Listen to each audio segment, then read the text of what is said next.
కూటానికి నేను వెళ్ళాను.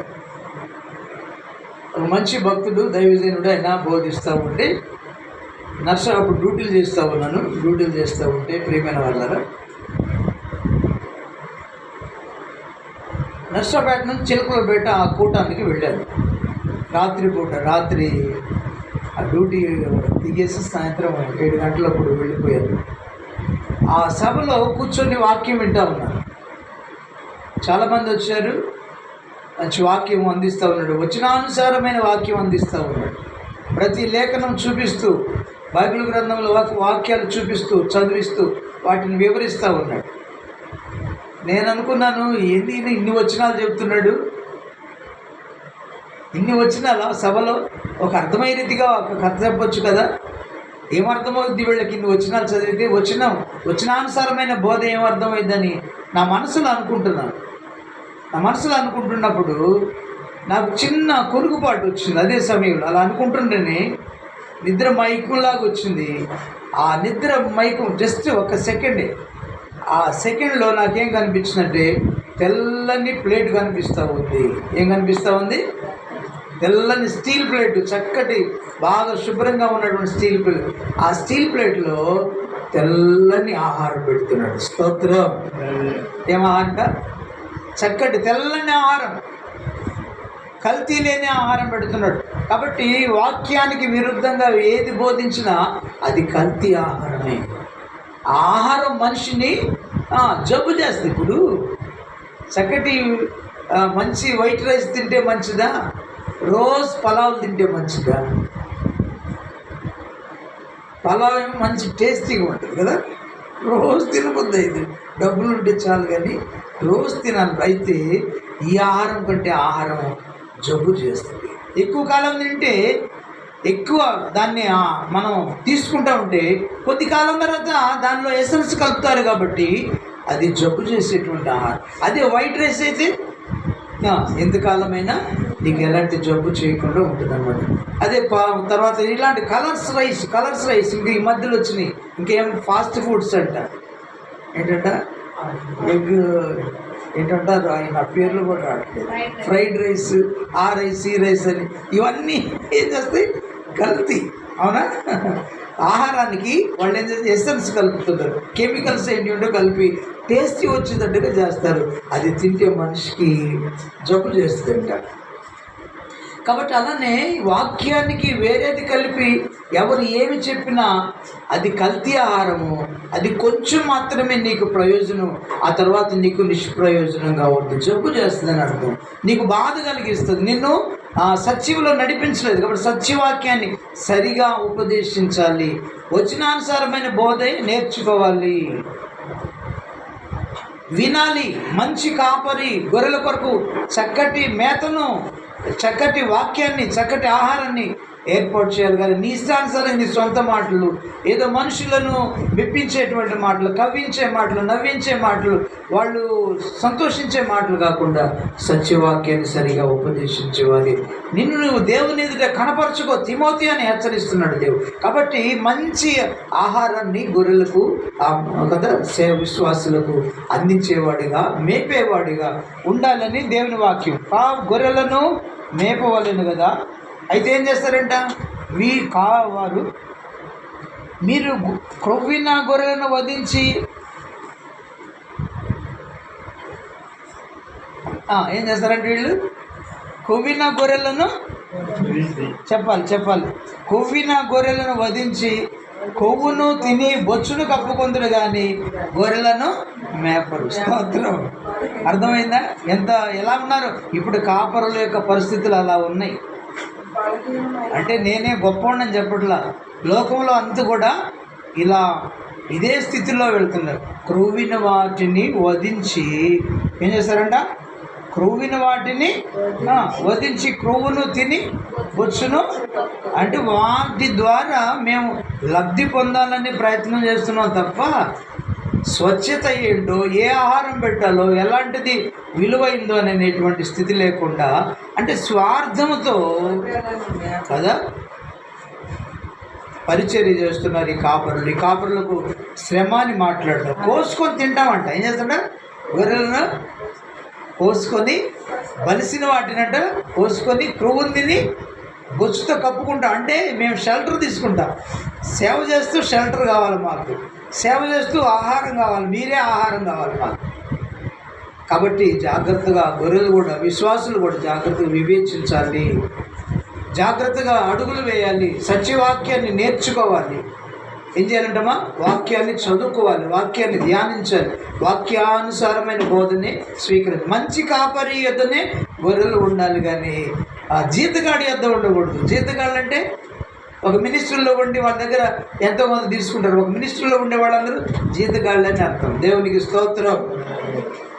కాబట్టి అలా ఉండకూడదని దేవుడు హెచ్చరిస్తున్నాడు కాపరులకు. కాపరి యొక్క బాధ్యత చక్కటి ఆహారం ఆ కాపరులు విశ్వాసులకు అందించాలి, శ్రేష్టమైన విలువైన ఆహారం అందించాలని దేవుని వాక్య భాగములు మనం చూస్తున్నాం పిల్లలు. ఇంకా ఏం చేస్తున్నారంట చూద్దామా? చదవండి. గొర్రెలను మేపరు, బలహీనమైన వాటిని మీరు బలపరచరు. ఏంటంట? అక్కడ మళ్ళా చదువు. బలహీనమైన వాటిని ఏం చేయాలంట? మనం బలహీనంగా ఉన్న వారిని అంట దేవుని వాక్యము చేత మనం బలపరచాలి. ఇంకా వాళ్ళని బలహీనులుగా చేయకూడదు. కృంగి ఉన్న వారిని ఇంకా లేవనెత్తాలి, కానీ బలహీనంగా ఉన్న వారిని బలపరచాలి. దేవుని వాక్యం చేత బలపరచాలి, ఆత్మ చేత బలపరచాలి. నీకు ఇచ్చినడు తలాంతుల చేత వారిని బలపరిచే బిడ్డలుగా ఉండాలి, కానీ కృంగు కొట్టకూడదని దేవుని వాక్యం బాగా ఉంటుంది ప్రియులరా. ఇంకా మనం లేఖనాలు చూస్తే ప్రియులరా, చూద్దామా? ఎఫెసీయులకు రాసిన పత్రిక అనుకుంటాను. మనం ఎలా ఉండాలో దేవుని వాక్యం ఉంటుందో ఒకసారి చూద్దాం.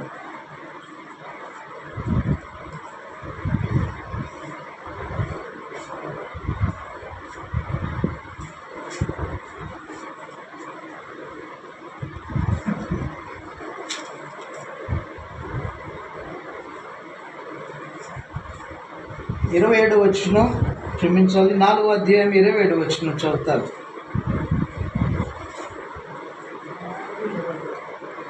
4వ అధ్యాయం 20 వచనం. అపవాదికి చోటు ఇవ్వకూడి, దొంగిలించువాడికి మీద దొంగిలిగా అక్కరగలవానికి పంచిపెడి వీలు కలుగు నిమిత్తం తన చేతులతో మంచి పని చేయొచ్చు కష్టపడు. వినువారికి మేలు కలుగునట్లు అవసరం బట్టి క్షేమాభివృద్ధికరమైన అనుకూల వచ్చినవే పలుకుడు, కానీ దుర్భాష ఏదైనా మీ నోటికి రానివ్వకూడదు. మీ దేవుని పరిశుద్ధాత్మను దుఃఖపరచు. విమోచన దినం వరకు ఆయన మీ అన్ను ముద్రించబడి ఉన్నాడు. సమస్తమైన ద్వేషమును, కోపమును, క్రోధమును, దూషణను, సకలమైన దుష్టత్వాన్ని మేము విసర్జించుడు. ఒకని ఎడల ఒకడు దయగలిగి కరుణాహృదయులే క్రీస్తునందు దేవుడు మిమ్మల్ని క్షమించిన ప్రకారం మీరు ఒకరినొకరు క్షమించుకోండి. ప్రియులైన పిల్లలు పోలి దేవుని పోలి నడుచుకోండి. క్రీస్తు మిమ్మల్ని ప్రేమించి పరిమళవాసనగా ఉంటూ మన కొరకు తను తాను దేవునికి అర్పణగాను బలిగాను అర్పించుకుని అలాగనే మీరును ప్రేమ కలిగి నడుచుకోండి. దేవునికి మహిమ కలుగును గాక. అవును ప్రియమైన ఇంకా మాట, తెస్సలోనికి రాసినట్టు పత్రిక అపోస్తలుడైన పౌలు తెస్సలోనికి రాసినటువంటి పత్రిక, మొదటి పత్రిక 5వ అధ్యాయం 14 వచనం. సహోదరులారా, మేము మీకు బోధించినది ఏమనగా అక్రమముగా నడుచుకున్న వారికి బుద్ధి చెప్పుడి, ధైర్యం చేయని వారిని ధైర్యపరచుడి, బలహీనులకు ఊతమిమ్ముడి, అందరి ఎడల దీర్ఘశాంతము గల వారేముడి, ఎవడను కీడునకు ప్రతికీడం చేయకుండా చూచుకుని మీరు ఒకరి ఎడల ఒకడు మనుషులందరి ఎడలను ఎల్లప్పుడూ మేలైన దానిని చేపట్టుడి. దేవునికి మహిమ కలుగునుగాక. చూద్దాం మరలా ఏం చేశాడంటే, అక్రమంగా నడుచుకున్న వారికి బుద్ధి చెప్పాలంట. ఆ తర్వాత అంటున్నాడు, ధైర్యం చెడిన వారిని ధైర్యపరచాలండి కదా, కృంగిన వారిని లేవనెత్తాలి, బలహీనులకు ఊతమివ్వాలి. ఆ తర్వాత దీర్ఘశాంతము కలిగి ఉండాలని, కీడుకు ప్రతి కీడు చేయవద్దని మాట్లాడుతున్నాం. మనుషులందరి ఎల్లప్పుడూ మేలైన దాన్ని అనుసరించి నడుచుకునుడి, ఎల్లప్పుడూ సంతోషముగా ఎల్లప్పుడు ప్రార్థన చేయండి, ప్రతి విషయంలో కృతజ్ఞతాస్తుతులు చెల్లించుడని మాట్లాడుతున్నాడు. క్రీస్తునందు ప్రియ దేవుని సంగమా, దేవుని పిల్లల. కాబట్టి దేవుని వాక్యం అంటుంది, ఎల్లప్పుడూ బలహీనమైన వాటినంట బలపరచాలి, కానీ త్రోసివేయకూడదు. బలహీనలు అంటే ప్రార్థనకు రాలేదు. ఇప్పుడు మా అంజం ఉంది, 4 రోజులు వచ్చింది అంటే వస్తాను ప్రార్థన పెట్టు నువ్వు అన్నది, సరే వస్తాను అన్నది. 4 రోజులు వచ్చింది. మళ్ళీ ఆమెకి ఏమనిపించింది, ప్రార్థన రావట్లేదు, బలహీనమైంది ప్రార్థన రాకుండా. ఇప్పుడు ఏం చేయాలి మనం? బలపరచాలనా?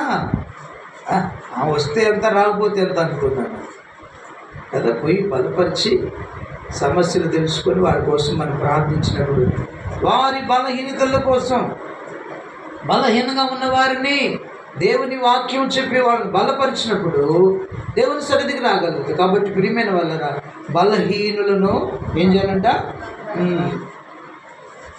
బలహీనమైన వాటిని బలపరచరు, రోగము గల వాటిని స్వస్థపరచరు. ఇక ఆ స్వస్థత ఇవ్వటం అనేది సాధ్యమే కావట్లేదు కదా. దేవునికి మహిమ కలుగును గాక. స్తోత్రం చెప్పండి. హల్లెలూయా. మొన్న మా అమ్మ అంటుంది, కాళ్ళు అర్ధరాత్రిప్పుడు భయంకరంగా పీకు వస్తున్నాయా అని. స్తోత్రం చెప్పండి. బాగా నొప్పులు వస్తున్నాయంటే ట్యాబ్లెట్లు వేసుకున్నా తగ్గలేదు. ఇక బాధపడుతూ ఉంటే యేసు రక్తం రాసి ప్రార్థన చేశాను. ఏం చేశాడు దేవుడు? వెంటనే నిద్రపోచ్చాడు. దేవునికి స్తోత్రం. 5-10 నిమిషాలన్నీ స్వస్థపరిచాడు. అప్పుడు అంటుంది, నేను దగ్గర ఉందనుకుంటున్నా ఇప్పుడు అంటే. స్తోత్రం, స్తోత్రం చెప్పండి.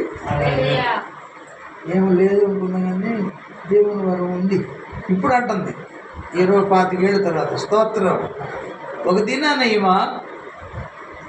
నేను చంద్రబాబు కాలనీ పరిచయం చేస్తున్నప్పుడు ఒక రాత్రి కాలంలో ఒక సాయిబులు అతనికి ప్రార్థన చేశాను.